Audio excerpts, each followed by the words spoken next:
Do you take pages of notes during class but still struggle to explain the lecture later? Or perhaps you understand Cornell Notes in theory, but your cue column remains empty, your summary repeats the notes, and you rarely use the page to study. This session will help you turn Cornell Notes from a worksheet into a practical learning system. You will watch a model, attempt the process, receive feedback, revise your notes, and test what you can recall. You may complete a focused skill boost or continue through the full masterclass. Let's begin by identifying how you currently take notes.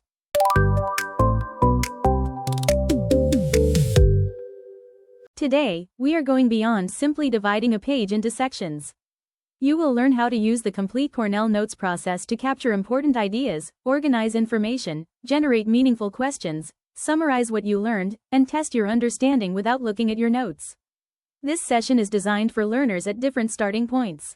You may be completely new to Cornell Notes, or you may already use the format but want to make your notes clearer, more useful, and easier to study.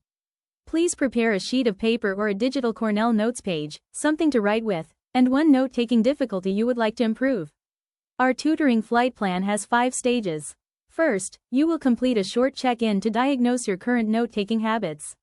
Next, we will learn and review the Cornell system.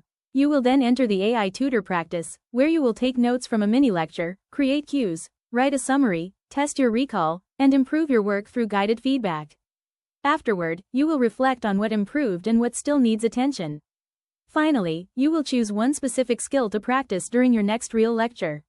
You can adjust your participation according to the time available. A short session can help you strengthen one focused skill. A longer session allows you to complete more practice, feedback, revision, and independent application. The more cycles you complete, the more evidence you will gain about what you can do and what to improve next. Let's begin with the check-in. How do you currently take notes, and what part of the process is most difficult for you?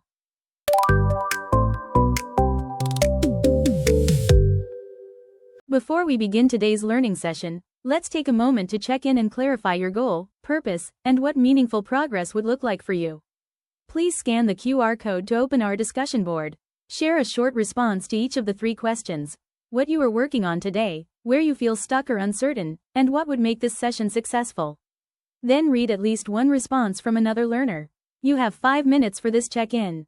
If you finish early, you can skip ahead to the next part of the session or interact with more learner responses. If you need more than 5 minutes, simply pause the video and take the time you need, or move forward whenever you are ready.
Before we begin practicing, let's understand today's learning mission: turning lectures into notes that you can actually use to learn.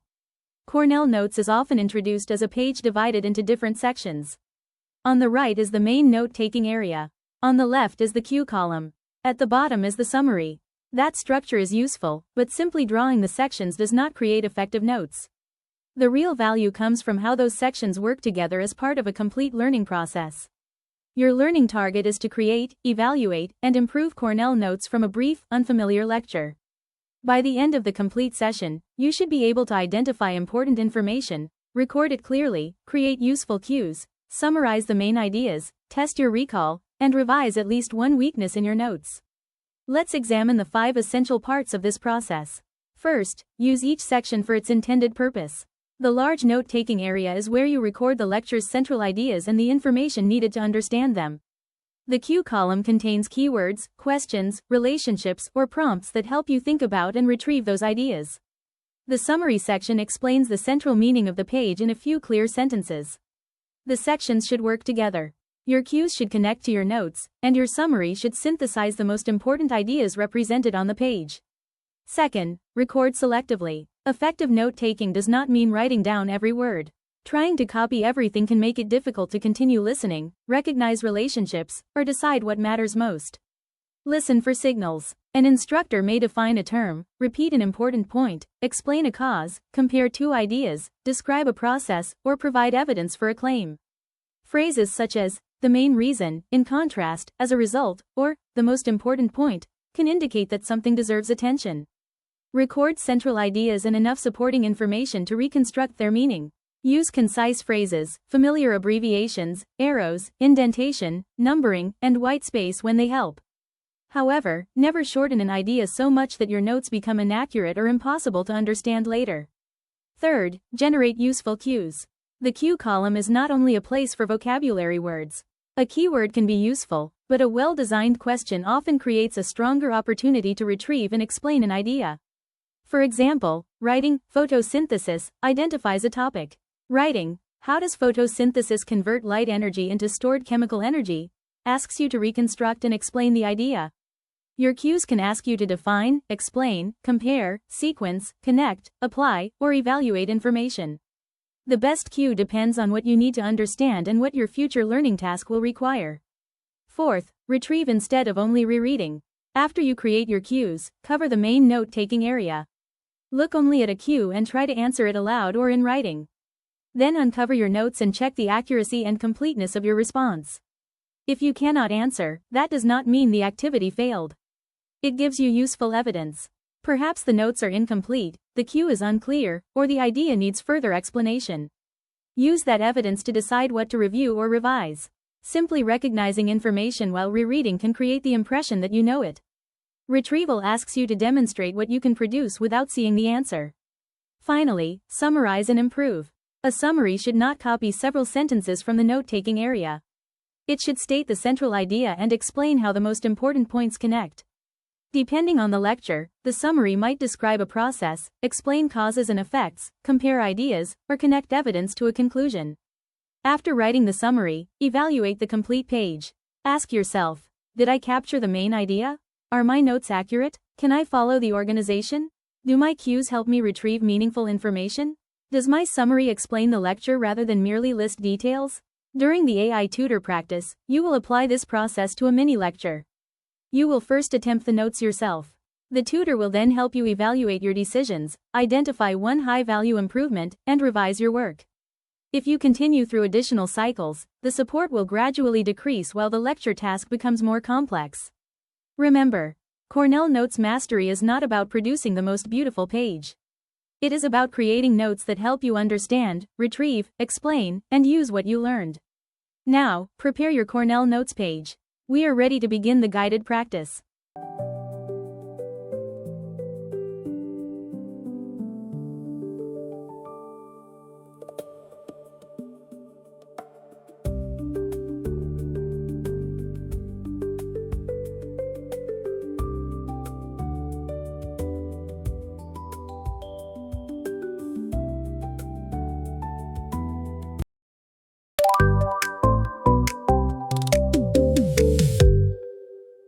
Now, let's begin your guided tutoring session.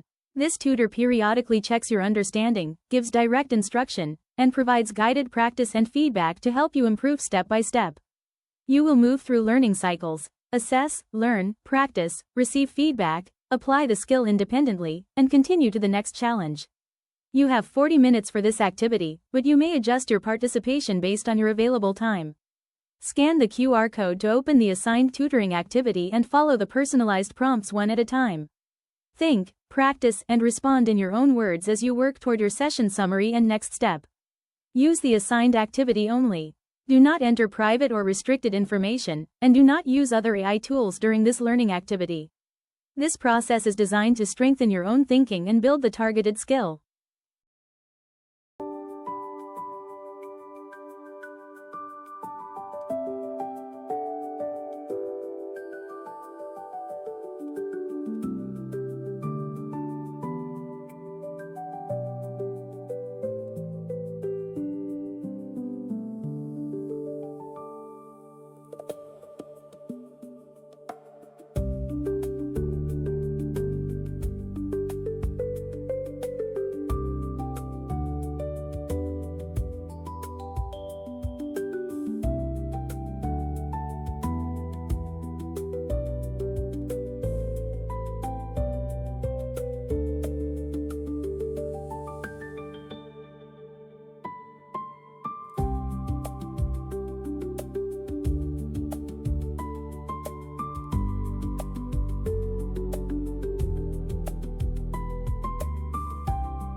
Great job completing the tutoring session. Now, let's take a few minutes for a learning debrief. Reflecting on your own learning, also called metacognition, helps you recognize what changed, what you can do more confidently, and what your next step should be. Please scan the QR code to return to Padlet. Share. First, one idea, skill, or strategy you understand better now. Second, one mistake, misconception, or earlier level of performance you corrected or grew beyond. And third, after reading 2 other responses, one useful approach, insight, or experience that strengthened your understanding. The goal is to reflect on your own progress and learn from one another. You have 5 minutes to complete this activity. If you need more time, pause the video and continue when you are ready.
Great, congratulations on reaching the final step.